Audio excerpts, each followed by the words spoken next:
An interesting video appeared on social media last night. There were a few, but this stood out. UFC star Khabib Nurmagomedov on Instagram showed him with Sir Alex. Yep. Manchester United, Everton, and very briefly, but very audibly, or barely audibly, I should say, but briefly, they were talking about Cristiano Ronaldo not featuring from the start in Everton, with Sir Alex saying, and I quote, "You should always start your best players." Is that coming at a bad time for Ole to hear Sir Alex say something like that, albeit to Khabib? Or are you going to accuse me of this is the media spinning a narrative? Well, no, that's what he said. That's what he said. And he's entitled to an opinion. You should always start your best players. Well, Alex Ferguson is not the manager of Manchester United anymore. So it has an element of irrelevance about it. But of course, with the significance that he has...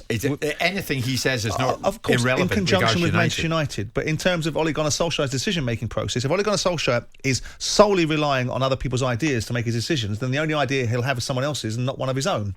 So it's kind of irrelevant because Ole Gunnar Solskjaer is his own man. It's relevant because of the stature of Alex Ferguson, because of his expertise and because of his achievements. And of course, there's an argument to say you will always pay your best players. And then there's context. And then there's an expansion of that conversation. If you've got a snippet of what he said, unless you're rotating, unless the opposition is weaker than you, unless we heard the rest of that conversation, we can only give it a certain amount of credence.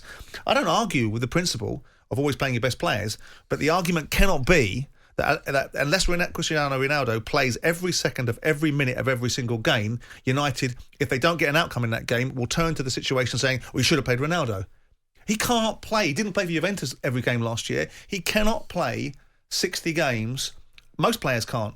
I mean, the care squad that is Martin Keown will advocate that he wouldn't be playing 60 games or 56 games or however many games it is because Simon, they can't rotate. This is Ronaldo. The reason that he can do it, and I'm no expert, not in the Premier League. We know his levels of fitness. We know how he's taking care of himself. But there's an argument that Danny didn't want to say but said in the break, which is United are more effective at times without him because they'll press from the front.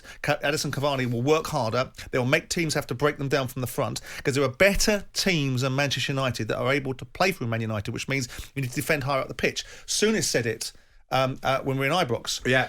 He will not press their back four. Now, there's an argument that says that he doesn't have to. But when you're playing sides that are better than you, there is a position, perhaps, from the football people, and neither one of us having kicked a ball have to deal with that particular observation, but there is an argument that says that you have to work hard. The best teams like Man City and Liverpool press from the front.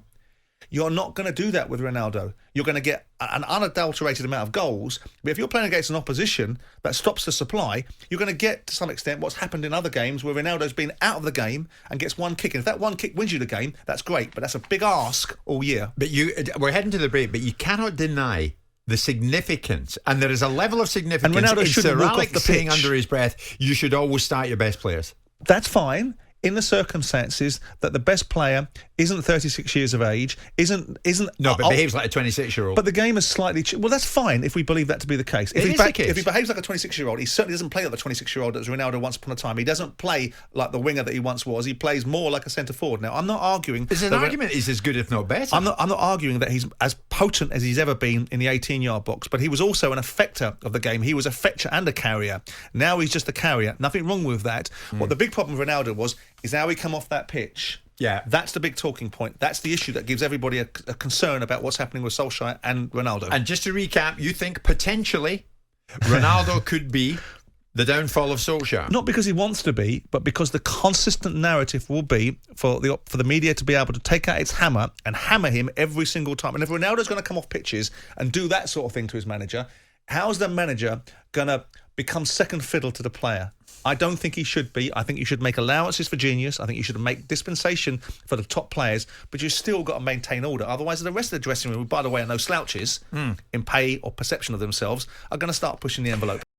Jim White and Simon Jordan, Monday to Thursday morning, 10 till 1. On AM, on DAB, via the talkSPORT app and on your smart speaker. talkSPORT.